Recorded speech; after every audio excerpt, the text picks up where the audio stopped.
जीत fix.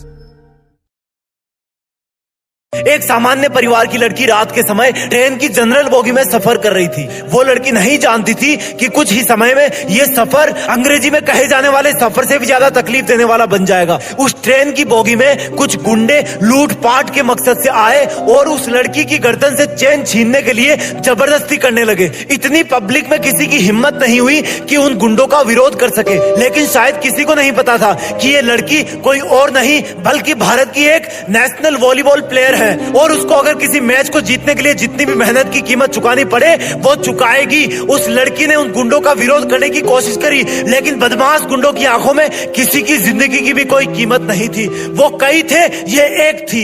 उन गुंडों ने मिलकर उस लड़की को चलती हुई ट्रेन से बिना कुछ सोचे समझे बाहर कचरे की तरह फेंक दिया। उस डिब्बे के जिस भी यात्री ने खुद की आंखों से ये दृश्य देखा होगा उसने शायद मौत को इतने पास से पहले कभी नहीं देखा होगा। तो सोचो उस लड़की पर क्या गुजरी होगी जब उसको चलती हुई ट्रेन से बाहर फेंका गया और जब वो बराबर के दूसरे ट्रैक पर आ रही ट्रेन से टकराई और जब वो ट्रेन गुजर गई तब उसने अपने आप को संभालने की कोशिश करी, लेकिन वो संभल नहीं पाई। और तब उस लड़की को एहसास हुआ कि अब उसके पास बची हुई जिंदगी जीने के लिए सिर्फ एक पैर ही बचा है। उसने उन दोनों पैरों में से जिनसे कई खेल खेले थे एक पैर को हमेशा के लिए खो दिया है। एक खिलाड़ी के लिए ही नहीं, किसी भी आम आदमी के लिए इससे बड़ा दुख और क्या होगा जब वो भविष्य के सपने लेकर किसी ट्रेन में चढ़े और वो यात्रा उसकी लाइफ की सबसे दर्दनाक और खौफनाक यात्रा बन जाए। और वो भी तब जब उस रात को वहां पटरियों पर से गुजरने वाली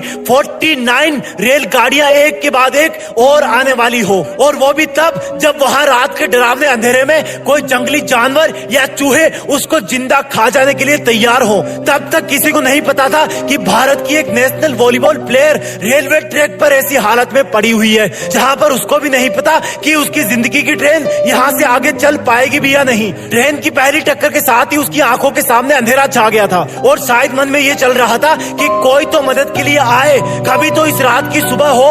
उस एक रात ने एक इंसान की जिंदगी के सामने एक बहुत बड़ा क्वेश्चन मार्क लगा दिया जिसका जवाब उस वक्त शायद किसी को भी नहीं पता था। इस पूरी सिचुएशन के एंगल से अगर देखोगे तो क्या तुम ऐसा सोच सकते हो कि ये जमीन पर पटरियों पर पड़ी लड़की जो कि लगभग मर चुकी है आगे चलकर अपने कटे हुए पैर के साथ दुनिया की सबसे ऊंची पर्वत की चोटी माउंट एवरेस्ट पर देश का तिरंगा लेकर अपनी जिद के साथ पहुंच जाएगी? क्या तुम सोच सकते हो कि ये पटरियों पर मरने की हालत में पड़ी हुई लड़की एक ऐसा बड़ा काम कर जाएगी कि पद्मश्री अवार्ड भी जीत लेगी? रोंगटे खड़े हुए ना। कितनी शिकायतें हैं तुम्हें अपनी जिंदगी से, कितना रोते हो तुम अपनी किस्मत पर। कभी ऊपर वाले को ब्लेम करते हो, कभी सिचुएशन को ब्लेम करते हो।